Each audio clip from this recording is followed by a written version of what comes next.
Bismillahirrahmanirrahim. Assalamualaikum warahmatullahi wabarakatuh. Sahabat kebun berkah, kita jumpa lagi di Desa Wakal, Kabupaten Maluku Tengah bersama Bapak Didi. Kita ngobrol santai sambil di persembahan kebun bibit rakyat kelompok Waisahi. Nah, ini ya, beliau adalah ketuanya Pak Didi. Assalamualaikum Pak. Waalaikumsalam warahmatullahi wabarakatuh. Ini Bapak kan mengerjakan kebun bibit rakyat ya Pak ya? Iya. Ini apa kronologis ceritanya gimana kok bisa Bapak dapat kegiatan ini dari BPDAS Pak? Pada awalnya saya dengan kehutanan itu sudah tidak asing lagi. Lalu kemudian ini bukan kali yang pertama yang Oh, ini bukan yang pertama. kalau nggak salah sudah 3 kali kebun bibit rakyat ini saya kerjakan. Berawalnya dari 2004 kalau nggak salah hingga 2017, sekarang 2021. Alhamdulillah Pak ya. Barang tentunya informasi yang saya peroleh dari kehutanan itu sendiri sehingga saya ajukan Permohonan ya Pak. Proposal ya. Proposal. Ke balai ya. ke balai khususnya untuk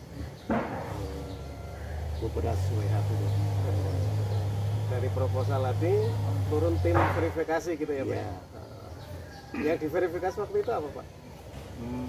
Ada beberapa kategori yang mereka, yaitu antara lain pala, matoa, linggua, duku sama lansat. Oh, itu yang Bapak bibitkan ya. Dari KBR ini target Bapak berapa Pak? Sesuai dengan rencana yang kita dapatkan dari itu kan luas lahan yang kita yang diusulkan itu kurang lebih 20 hektar nih. 20 hektar. Jadi target yang harus kita buat, kita siapkan itu minimal 25.000 sampai 25.000. Berarti kelompok tani Waisahi ini anggotanya ada berapa Pak? Kalau 20 hektar itu, lebih berarti kan banyak ini anggotanya. Iya, anggotanya barang tentunya bukan saya sendiri.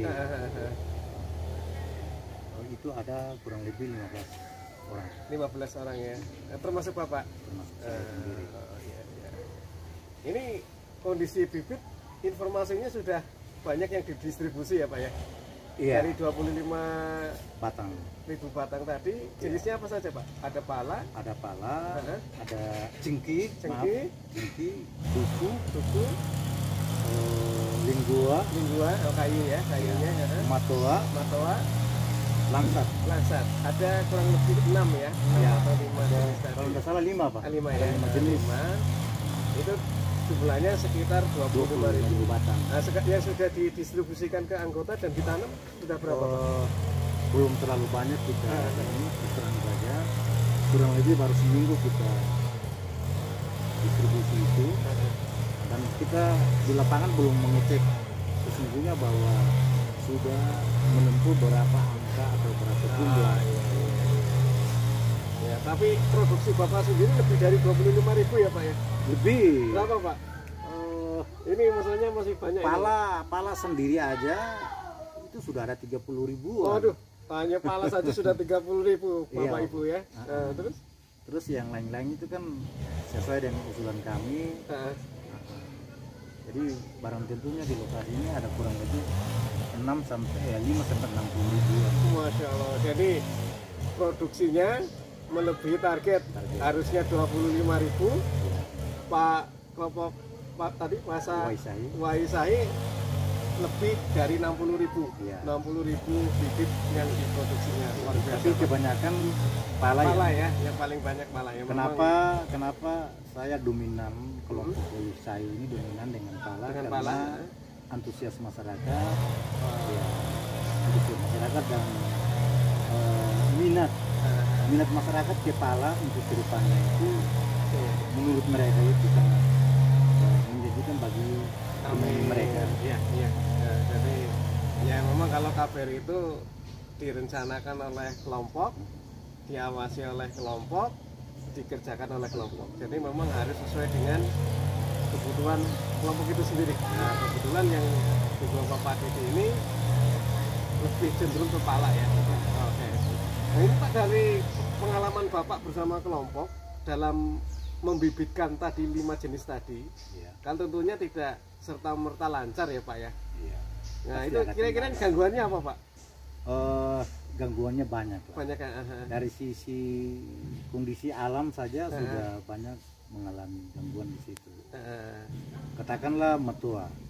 Kalau curah hujan kurang, Iya, iya. kita sulit untuk mendapatkan atau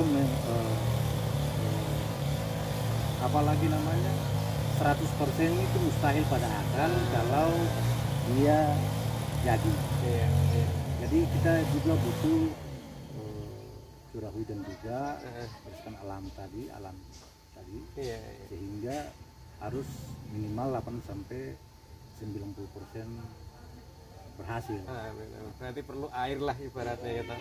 Dan kondisi Ambon ini memang panas Bapak Ibu. Terus dari hama sendiri Pak? Kalau hama terus terang saja Pak, saya sendiri masih alamiah, walaupun dari awal sampai sekarang ini belum pernah mengatasi hama tadi dengan berbagai macam cara. Ini ya. Berarti masih secara non kimia lah ya, Non-kimia. organik lah ya. Nah, apa saja Pak yang digunakan itu? Caranya misalkan ini kebetulan kan ada ulat ini Pak di Iya, daun-daun kepala iya, ini. iya, iya. Ini Pak, ini Bapak dan Ibu ini ada serangan di Ya, di daun. daun, tiap ujung daun terkena semacam ulat ini posisinya. Biasanya Nah, biasa saya mengatasi dengan dua cara. dengan dua cara. Cara pertama adalah saya siram dengan bekas air bekas dari sabun. Air sabun benar, Air sabun. cucian ya. Ya, air cucian. Saya siram. Yang kedua, saya cuma hanya bakar obat nyamuk. Oh, obat nyamuk.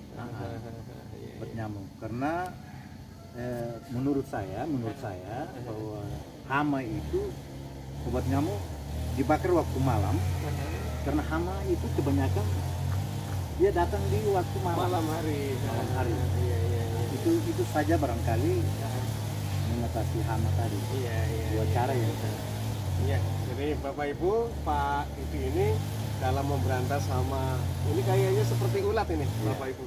Itu dengan dua cara. Cara pertama adalah menyemprotnya dengan air bekas cucian atau sabun ya. Biasanya sabun cuci Pak. Iya. Kita nggak boleh ngomong mereknya ya Pak ya.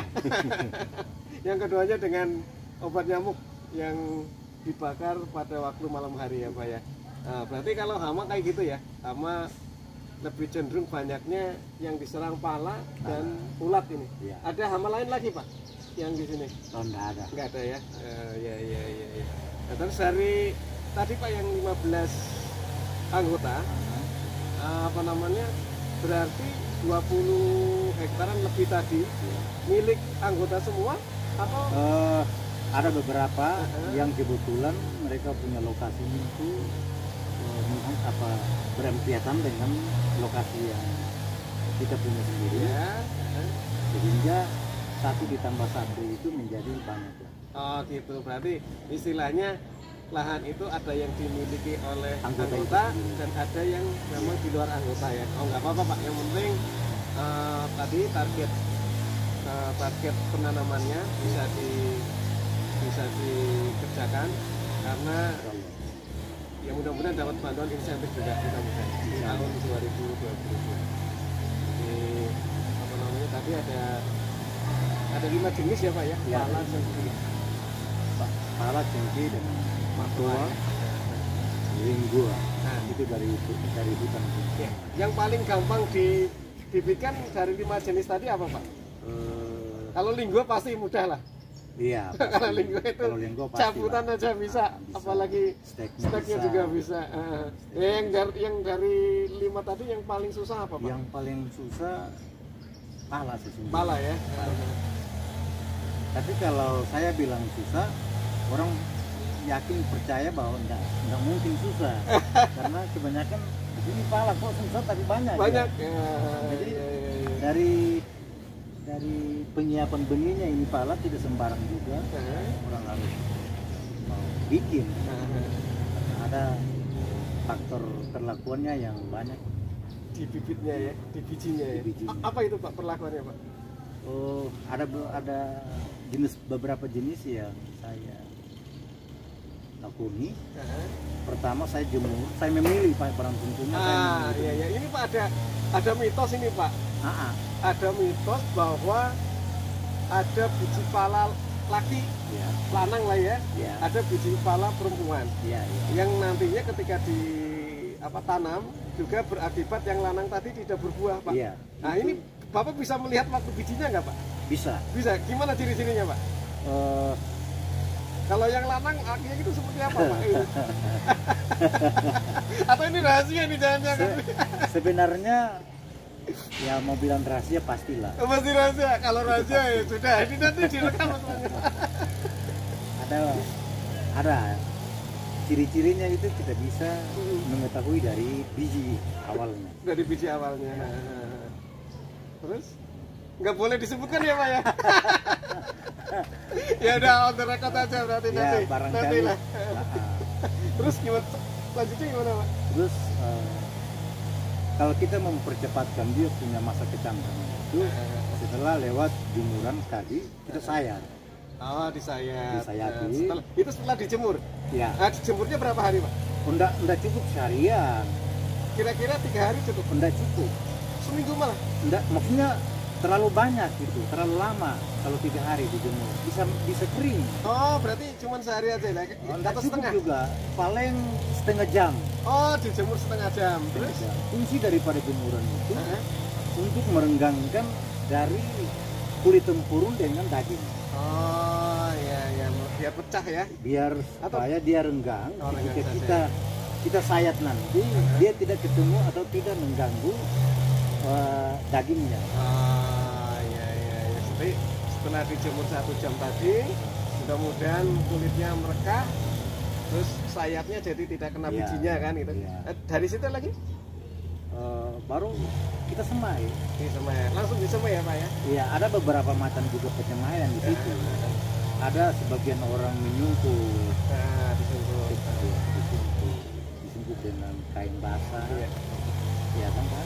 Biar lembabnya terjaga ya. Oke, berarti yang paling ya menurut kita tuh paling susah itu yang pala, yang lainnya kan biasa saja. Oke, Pak. Tapi ini saya mau cerita tentang pala ini. Mau bilang rahasia, jangan sampai saya terpengaruh juga. Iya. Akhirnya menjadi bukan sebuah rahasia lagi. Nggak apa-apa kalau on the record saja, Pak, kalau kita kan ngobrol. Jadi pala ini kan kalau menurut saya ini juga sejenis pala ya, ortodok ya. Ortodok. Karena kulitnya keras. Jadi kenapa dijemur? Karena semut berbijian ini harus membutuh panas. Iya. Contoh seperti jati, dia malah harus perlakuan ini ya. Perlakuannya dengan ada yang berbakar, ada yang dibakar. Kemiri juga demikian, kenari dan sebagainya. Karena dia memang ortodok ya. Jadi saya pikir ya kalau pala nggak usah dibakarin, di jemur saja meletak ya, cukup. Kalau orang Jawa bilangnya meletak, Pak. Ya merekah. Iya. Produksi dan tidak produksi atau laki atau jantan dan betina tadi itu, jantan dan betina. Kita bisa temukan dari biji memang. Kemudian dari daun kalau sudah menjadi anakan itu kita bisa terpakai. Kalau kayak gini kira-kira apa, Pak? Ini rahasia lagi nih, Pak. Rahasia nih, aduh. Iya. Banyak perlakuan alamiah yang memang tidak tertulis barangkali. Iya. Jadi Itu yang menjadi rahasianya. Iya, nggak apa-apa. Terus gini Pak, apa namanya, kira-kira untuk pohon pala ini ya Pak ya, Iya, Pak. mulai bisa berbuah itu pada umur berapa Pak? Sebenarnya dia hampir sama dengan NPTS yang lain. NPTS yang lain ya. Katakanlah seperti duku tadi, iya kan? Iya. Duku langsat itu kan buah ya. Hampir sama juga dengan cengkeh, hampir sama dengan durian. Yang berangsi untuk berbuah dan tidak berbuah kebanyakan menurut saya di lapangan itu karena apalagi perhatikan ya pengawasannya di situ. Tapi kira-kira kalau secara umum saja, Secara umur berapa umum itu di atas 5 sampai 6 tahun bahkan 7 tahun sudah berbuah. Nah, berarti antara 5 sampai 7 ya itu boleh berbuah ya. Nah, kalau pala itu kalau sudah berbuah memang nggak ada habisnya Pak. Berbuah terus itu. Buah terus. Nah, jadi Itu keunikan daripada pala sehingga barangkali juga masyarakat antusias seperti itu. ya, dan di samping itu harga sekarang berapa Pak yang basah? Ya, Yang panen alhamdulillah sampai sekarang harga pala bukan menurun tapi menaik. Kemarin dari bunganya aja, dari bunganya menghampiri 300.000 per kilogram. itu sudah kering. Itu udah kering. Oh, udah 300.000 dan yang beli itu di sini ya. Ya, Jadi Bapak nggak ngapa-ngapain. Enggak sampai ke kota. Iya, nggak sampai kota, ibaratnya mereka beli dengan Bapak lah ya. Iya. Nah, kalau basah sendiri berapa Pak? Kalau basah per ratus, per 100 Satu biji.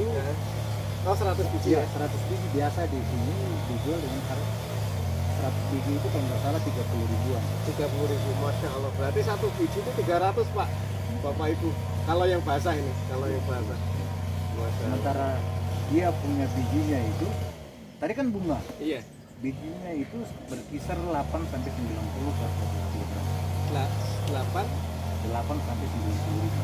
8 sampai 90 ribu. 80 sampai 90 ribu per kilogram. Bijinya sendiri. bijinya sendiri. Iya, iya, Masya Allah.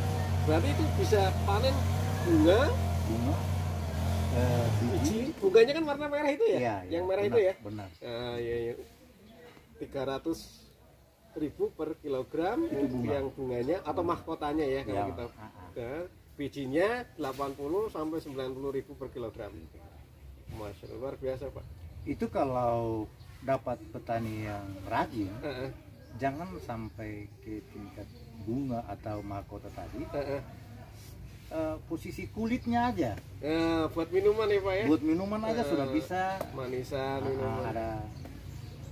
Di sini ada yang ngolah itu Pak? Kalau di kampung saya belum ada. Belum ada ya. Tapi kalau bikin untuk makan, Untuk makan gimana Pak?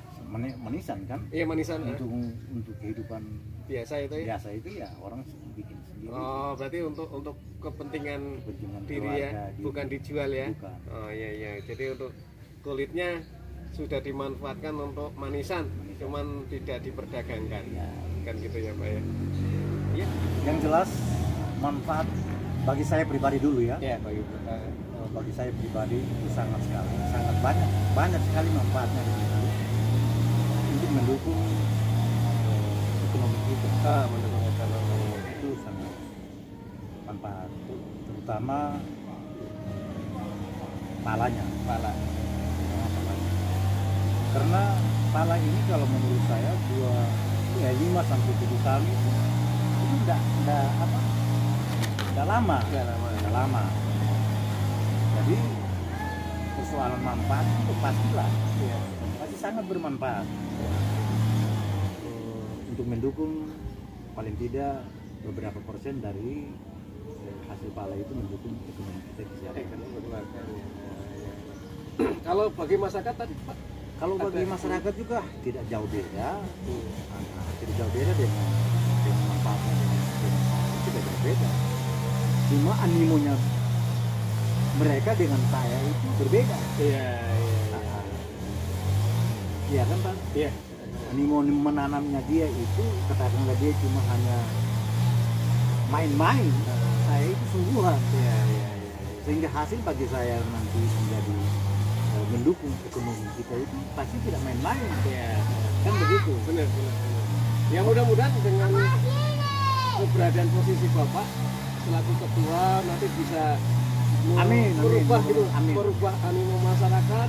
Lalu dari sisi kehutanan sendiri Pak, untuk kayu memang katakanlah Gamalina Malukana, jati putih, manfaatnya, kegunaannya, ini kan saya sudah pakai. Iya. Nah ini lagi ditebang juga. Untuk rumah, untuk ramuan rumah, atau untuk buat jendela. Kalau jualnya belum. Jual belum tapi berarti manfaatnya bagi pemakaian sendiri. Sendiri sudah jelas sudah ada. Iya saya pakai. Nah tadi Bapak cerita terkait Bapak Raja atau itu sendiri. Ketua adat sendiri ya. Itu beliau itu sering diskusi sama saya. Dia juga setuju dengan program yang Bapak lakukan kepada kami, berikan kepada kami. Pada akhirnya beliau sendiri itu terbawa ke sana dan alhamdulillah kurang lebih 20 hektar beliau sudah lagi kelola sekarang. Masya Allah. Jadi alhamdulillah atas tadi sosialisasi Bapak Didi ke masyarakat dan kepada ketua ini itu ketua adat ya. Alhamdulillah ketua adat sekarang termotivasi untuk ikut menanam dan posisi lagi mengelola lahan sekitar 20 hektar. Masalah ditanamnya apa Pak? Ya? Ditanamin apa? Pala juga ya? Pala di antaranya itu di dalam lokasi 20 hektar itu pala juga ya yang beliau tanam. Ini kan Bapak Ibu sahabat kebun berkah yang berbahagia, perbincangan saya dengan Bapak Didi, ketua kelompok Wae Sahi di Desa Wakal, Kecamatan Lehitu, Kabupaten Maluku Tengah. Kita jumpa lagi di lain kesempatan. Mantap. Ini adalah lokasi pembibitan Bapak Didi di Wakal, Kecamatan Lehitu, Kabupaten Maluku Tengah. Ini adalah posisi bibit mulai dari ada buku, terus ada pala, ada lingua, ada juga matoa dan sebagainya. Dan sebagian besar bibit-bibit tadi juga sudah didistribusikan baik kepada anggota kelompok maupun masyarakat yang memerlukan bibit-bibit tadi untuk ditanam di lokasi yang sudah direncanakan. Mudah-mudahan dari target sebenarnya adalah 25.000, namun alhamdulillah kelompok ini sudah berhasil membibitkan lebih dari 60.000 bibit tanaman. Memang luar biasa, lebih dari 2 kali dari target yang harusnya diselesaikan oleh kelompok tani ini.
Sahabat kebun berkah yang berbahagia, demikianlah bincang-bincang santai dan singkat bersama Bapak Budi, kelompok tani di Desa Wakal, Kecamatan Laihitu, Kabupaten Maluku Tengah.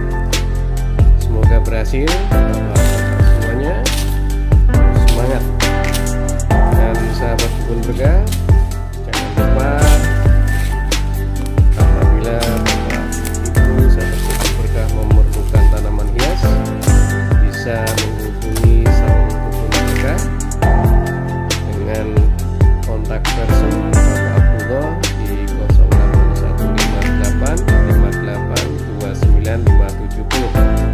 Jangan lupa sahabat kebun berkah untuk subscribe, like, komen, dan di share. Terima kasih. Assalamualaikum warahmatullahi wabarakatuh.